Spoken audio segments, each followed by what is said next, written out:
Bonjour et bienvenue, c'est Bertrand, de la Fondation Magister, l'école des héros du monde réel.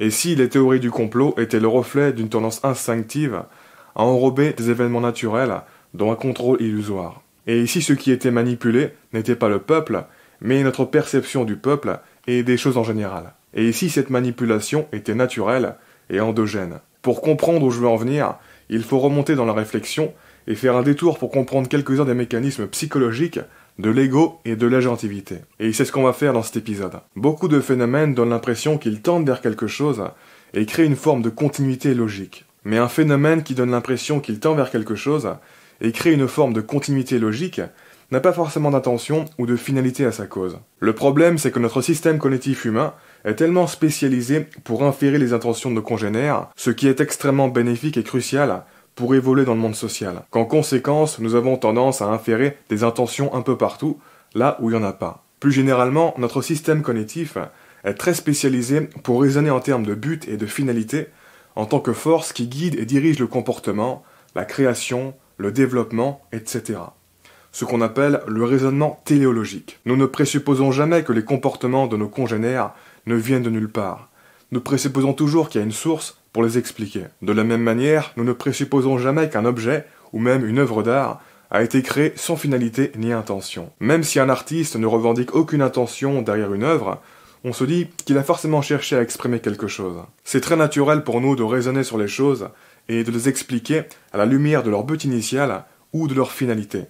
Et à l'inverse, c'est très difficile de ne pas le faire. Ce qui au passage est le signe d'un système cognitif fondamentalement orienté vers le futur, qui ne peut pas s'empêcher d'imaginer, de considérer et de concevoir les possibilités d'action, la continuité, les points d'origine, le mouvement et les causes du mouvement à travers le temps, même quand c'est pas nécessaire et ou pas pertinent. Systématiquement chercher à imaginer, considérer et concevoir tout cela est probablement très adaptatif, dans le sens où cela prépare nos capacités d'anticipation, de compréhension et de conception du futur, ainsi que nos capacités de créer, construire et concevoir de manière générale. Si on ne se préparait pas à utiliser un objet dès qu'on le perçoit, alors il serait probablement beaucoup plus difficile de penser à l'utiliser quand on aura besoin d'un objet ayant sa fonction. Si on ne cherchait pas à comprendre et concevoir l'origine de quelque chose, alors il serait probablement beaucoup plus difficile de concevoir et recréer quelque chose de similaire dans notre vie, mais aussi de comprendre ce que sont en train de créer nos congénères.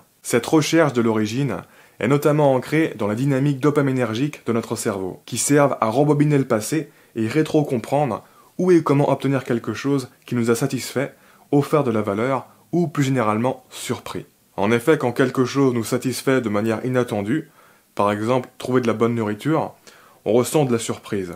Et cette surprise déclenche un ensemble de processus mentaux qui, grossièrement, nous fait essayer de retracer dans notre mémoire le chemin qui a mené à cette surprise, et plus généralement de comprendre pourquoi cette surprise est arrivée, de sorte à la reproduire dans le futur si c'était une bonne surprise, ou à pas la reproduire dans le futur si c'était une mauvaise surprise. Par exemple, admettons que l'on soit en train de débarrasser une table à manger, et que l'on transporte beaucoup d'assiettes et de couverts, et que sur notre chemin, on a failli faire tout tomber, mais que l'on s'est rattrapé.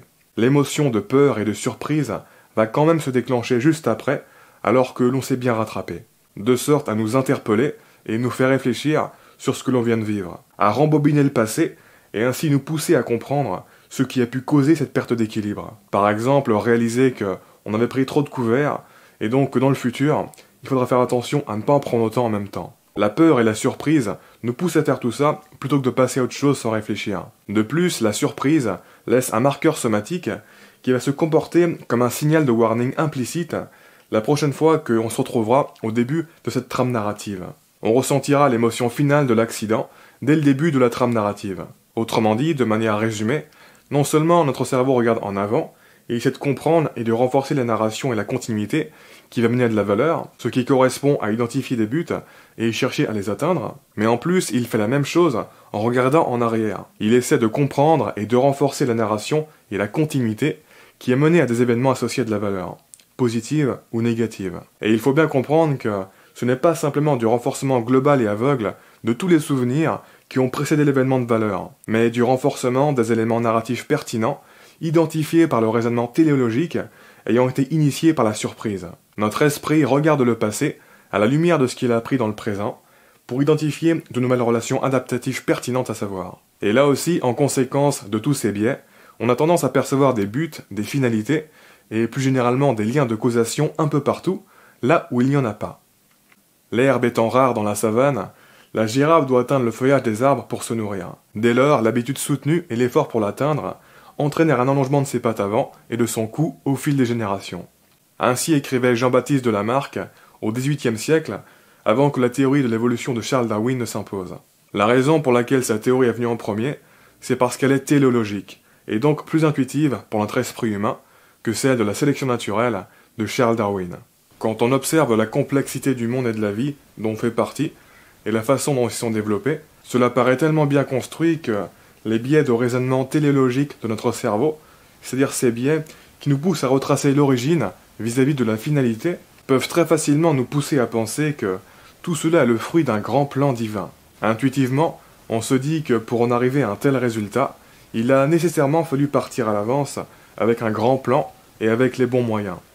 Il a fallu penser le futur comme nous on le fait. Mais quand on étudie la biologie et l'évolution, on se rend compte qu'en fait, cela peut tout à fait se faire à l'envers. Parce que les petits éléments de la nature ont naturellement tendance à s'exadapter et acquérir des rôles ou des fonctions secondaires au cours de leur existence.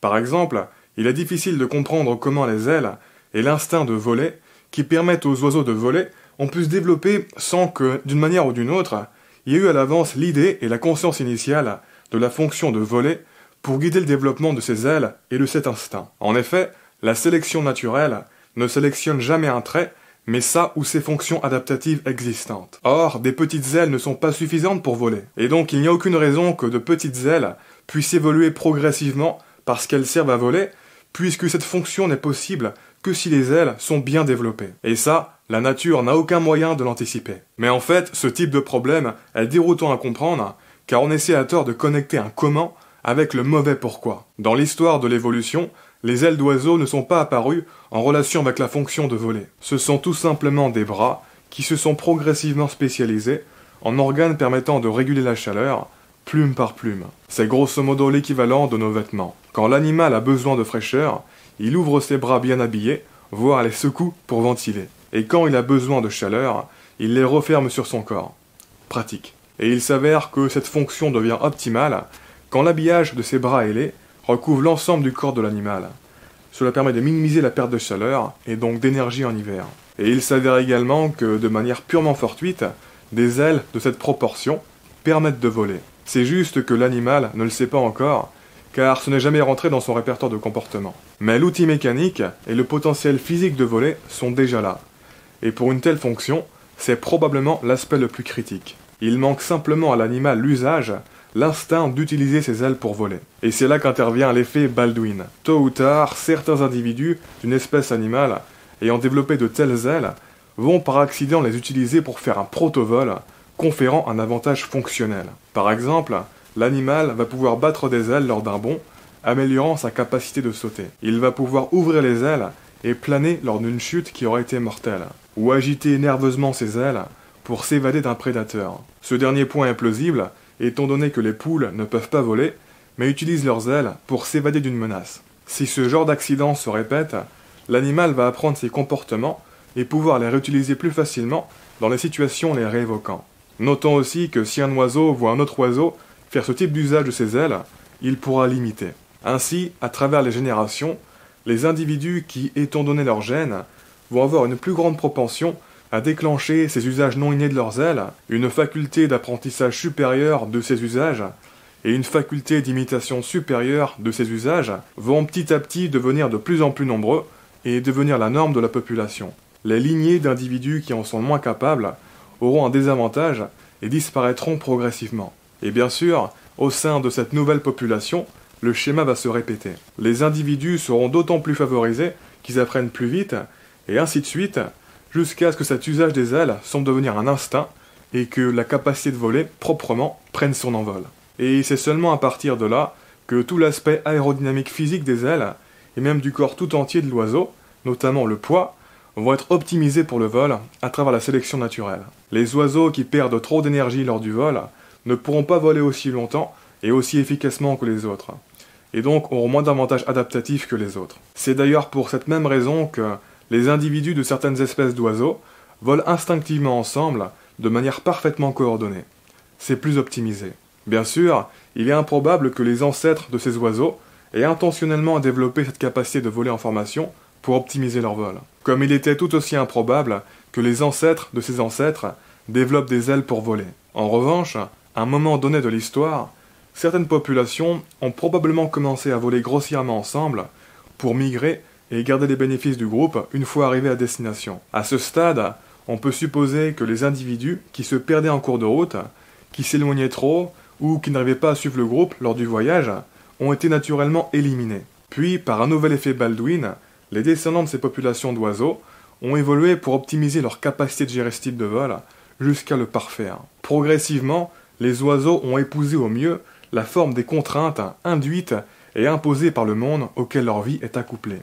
L'intelligence, c'est avant tout de s'inscrire dans un monde préétabli et de s'interfacer avec celui-ci, que cela soit fait avec ou sans conscience. L'émergence de la fonction de vol chez les oiseaux est un exemple de phénomène téléonomique, un phénomène ayant l'apparence d'être dirigé et guidé par un but initial, une finalité, ici la finalité de voler, mais qui ne l'est pas vraiment. Le phénomène donne l'impression qu'il tend vers quelque chose, la création d'ailes parfaites pour voler, et qu'il continue le développement commencé, mais c'est juste une apparence. Il n'y a pas d'intention ou de finalité derrière. À travers des mécanismes complètement aveugles, des développements comme celui-ci peuvent avancer intelligemment dans certaines directions, pratiquement comme s'ils étaient guidés par une intention et une finalité. Encore une fois, la raison pour laquelle nous avons de la facilité à imaginer une intention et une finalité est parce que notre système cognitif humain est spécialisé pour inférer des intentions et raisonner sur les choses vis-à-vis de leur but initial et de leur finalité. De plus, nous voyons les buts et les finalités en tant que force qui guident et dirigent le comportement, la création, le développement, etc., ce qui nous aide à concevoir et construire le futur. Et enfin, nous confondons largement le concept de fin et de finalité. Il peut y avoir une fin sans finalité. Conceptualiser une fin comme un effet qui se dessine après le développement et non comme une cause d'origine qui guide le développement est pour nous contre-intuitif. Ça semble absurde, mais comme le montre cet exemple, les choses peuvent être recyclées et acquérir une fin, un rôle ou encore une fonction a posteriori, c'est-à-dire après avoir été développées. Ce qui apparaît comme étant le fruit d'un grand plan complexe, pensé à l'avance, peut tout à fait émerger de manière incidente à l'accumulation de petites choses qui se sont progressivement réorganisées entre elles. À travers des mécanismes aveugles, des développements peuvent s'organiser et avancer intelligemment dans certaines directions. Bref, les mêmes biais téléologiques qui nous induisent en erreur pour comprendre le monde naturel sont les biais qui nous induisent à avoir des conspirations dans le monde. Croire que les ailes d'oiseaux se sont développées pour voler est ainsi une sorte de conspiration. Comme disait Abraham Maslow, tout ressemble à un clou pour qui ne possède qu'un marteau. Et c'est un peu ça l'idée. Notre cerveau humain est un outil spécialisé pour comprendre les buts et les intentions, et pour raisonner en termes d'intention et de but. Et il a tendance à déborder et interpréter toutes sortes de choses dans cette logique-là. Sur ce, on continue de parler de tout ça dans le prochain épisode. Comme d'habitude, je vous invite à vous abonner si ce n'est pas déjà fait, à partager cette vidéo et laisser un pouce bleu si vous l'avez apprécié. Ça m'aide pour la visibilité. Quoi qu'il en soit, je vous remercie de m'avoir écouté jusqu'au bout et je vous dis à très bientôt pour la prochaine vidéo. Ciao!